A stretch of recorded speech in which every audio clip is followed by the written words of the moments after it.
বন্যা পরিস্থিতি নিয়ে এই মুহূর্তে ব্রিফ করছেন দুর্যোগ ব্যবস্থাপনা ও ত্রাণ মন্ত্রণালয়ের অতিরিক্ত সচিব KM আলী রেজা। আমরা সেখানে যাচ্ছি। সিলেটে 25 লাখ, মৌলভীবাজার 10 লাখ, হবিগঞ্জ 25 লাখ এবং ব্রাহ্মণবাড়িয়াতে 15 লাখ টাকা দেওয়া হয়েছে এবং আমরা জেলা প্রশাসকদের রিপোর্টের প্রেক্ষিতে আমরা আরও বেশি বরাদ্দ প্রক্রিয়া শুরু হয়ে গেছে ইতিমধ্যে।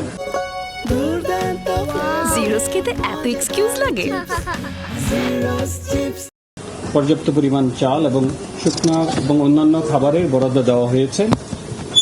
এর বাইরে রেড ক্রিসেন্ট থেকে আমাদেরকে জানানো হয়েছে তাদের টিম ফেনীতে কাজ করছে এবং অন্যান্য জেলাতেও তাদের রেড ক্রিসেন্টের টিম মোবিলাইজ হয়েছে।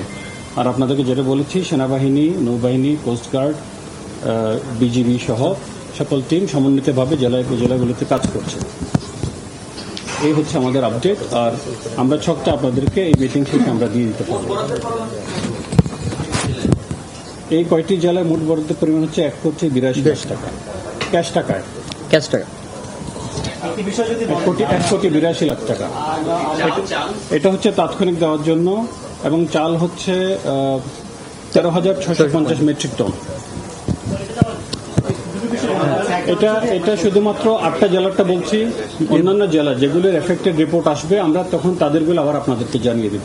প্রথমত হচ্ছে যে ভারতে বৃষ্টি হয়েছে, অনেক বেশি বলা হয়েছে, সেই পানিটা চলে এসেছে।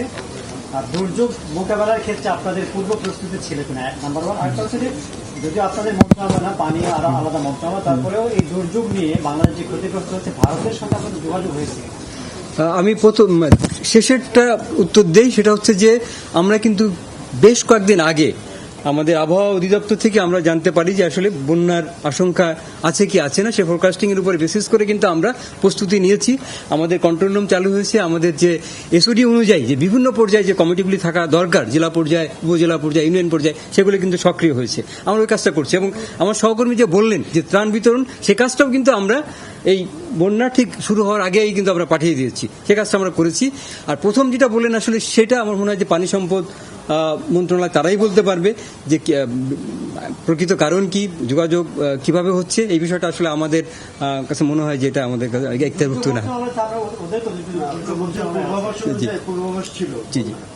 জি, পূর্বাভাস ছিল। তাদের ডিজাস্টার ম্যানেজমেন্ট একটা বিভাগ আছে নিশ্চয়ই, তাদের সাথে আপনাদের কোনো যোগাযোগ হয়েছে কিনা?